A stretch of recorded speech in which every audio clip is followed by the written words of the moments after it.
I begin with admiration. What you do feels rare, careful, and visually striking in a media landscape crowded with sameness. Coming from voices that matter in cinema and podcasting, that kind of praise carries weight. There are only a handful of creators producing work that feels genuinely beautiful rather than merely competent, and your work consistently stands out. It feels like an honor simply to be part of the same conversation. Some people might dismiss it as style over substance, but even that criticism acknowledges the presence of style, which is more than most achieve. I'll gladly accept whatever generosity comes my way. When people ask how I describe what I do, I usually hesitate. Ideally, I would avoid the cocktail party entirely, but if cornered, I still say artist, because that's where I started. I once showed work in galleries and museums, which gave me a grounding in visual and conceptual practice. These days, I add that I write about internet culture. Most people, though, recognize me as a podcaster. Podcasting has become the most visible expression of my work, even though it sits downstream from years of research, observation, and creative experimentation. About a year ago, I launched a podcast called Doomscroll. We are now dozens of episodes in, and the scale difference has been transformative.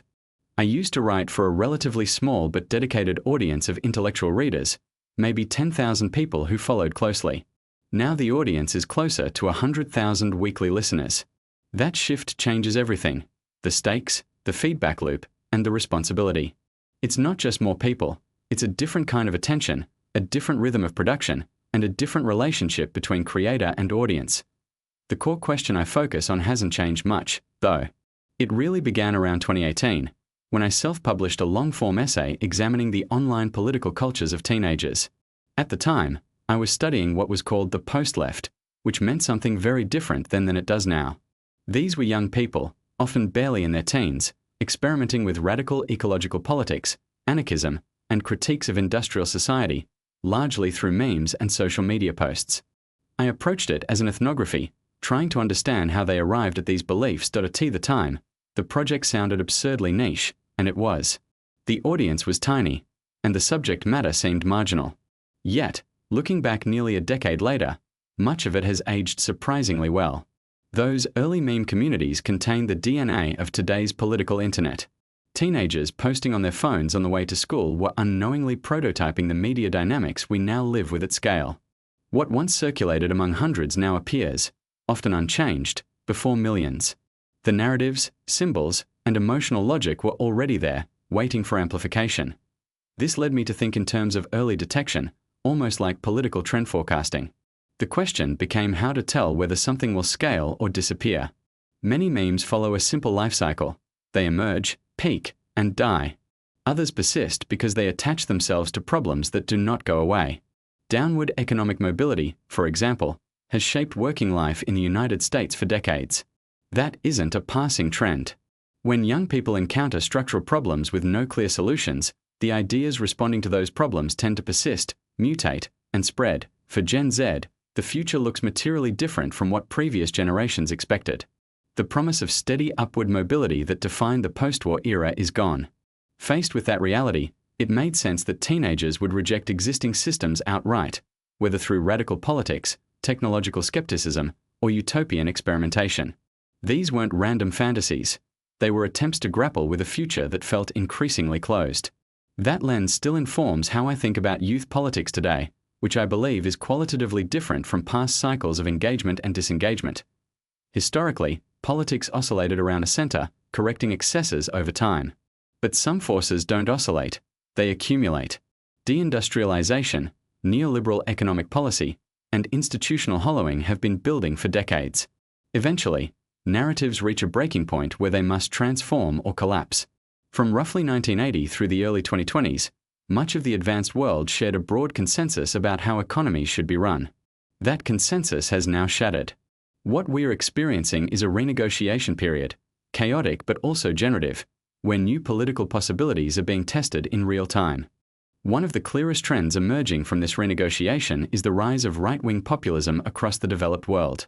From the United States to Europe, former Labour constituencies have shifted away from traditional left parties toward nationalist populist movements. This realignment tracks closely with decades of austerity and economic insecurity. Many expected the backlash to neoliberalism to revive unions and social democracy. Instead, It has produced new forms of nationalism that are still poorly understood. Immigration, sovereignty, and cultural identity have become proxies for deeper economic grievances that I began tracking this shift years before it was widely acknowledged, and at the time it drew skepticism. For much of my generation, conservatism meant free market libertarianism. When I argued that younger conservatives were abandoning economic libertarianism entirely, people dismissed the idea. Yet today, few major right-wing movements are genuinely libertarian. The globalist orientation that once defined conservative parties has largely evaporated. What seemed implausible 8 years ago is now plainly visible, confirming that online subcultures often anticipate mainstream political change. Following these subcultures required going far down the rabbit hole. I didn't plan it methodically. I followed curiosity. I watched teenagers who started as vaguely left-leaning meme posters migrate across platforms, experience bans, splinter into private groups, and radicalize. Over a couple of years, I observed transitions from mainstream political humor to highly insular spaces sharing extremist texts and even instructional material. Few researchers were willing to document these trajectories in detail. It required immense time and proximity, but it revealed how wide and fluid the political imagination of young people really was. For teenagers, the Overton window is enormous. Their political debates don't stop at Democrats versus Republicans. They range from Sanders to Trump, from anarcho-primitivism to transhumanism, and beyond. Zoomed out far enough, these discussions become cosmic, philosophical, and existential. What struck me was that some of the questions they were asking as teenagers have now become central to adult political discourse. In that sense, they were ahead of the curve. They sensed transformations that legacy media and institutions were slow to recognize. What makes this generation different is not precocious wisdom but structural conditions. First, they have unprecedented access to information. The entire archive of political thought is available instantly. Second, they were not raised within the post-Cold War consensus that liberal democracy represented the final form of society. That belief fractured after the 2008 financial crisis. Third, online culture rewards exaggeration, irony, and transgression. Together, these factors create an intensely competitive meme ecosystem where ideologies are endlessly combined, tested, and discarded in search of something that fits reality. This process resembles a generative adversarial network. Teenagers mash together political components, testing hybrid ideologies at high speed. Most fail immediately. Some linger. A few coalesce into recognizable movements. While this experimentation can look absurd, it has real consequences. Certain online factions, including paleoconservative and nationalist groups, have already shifted mainstream discourse. Ideas once confined to fringe forums now appear regularly in punditry and policy debates. That doesn't mean the experimentation is finished, only that some outputs have escaped the lab. There is, however, a darker side to this abundance. Political engagement can become an encyclopedic hobby rather than a meaningful practice. Knowing the names and definitions of hundreds of ideologies can replace deeper understanding. It becomes a form of collection, like memorizing albums or trivia, rather than grappling with history, trade-offs, and consequences. Information overload can flatten complexity instead of enriching it. Without synthesis, access to knowledge does not guarantee wisdom, and constant exposure can even inhibit genuine political judgment. This is where discussions of radicalization often go wrong. The idea of a simple pipeline from harmless content to violent extremism ignores the fluidity of belief systems. People move between positions, hold contradictions, and change in response to circumstances.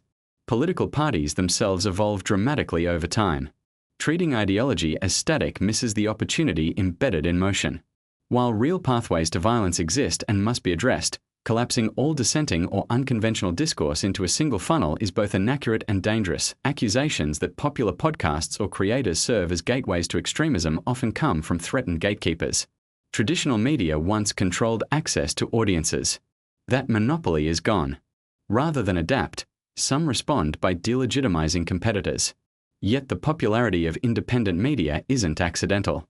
These platforms resonate because they address questions that institutions have avoided. Opening the gates is not a threat to democracy. It is a prerequisite for renegotiating the political future we now face together.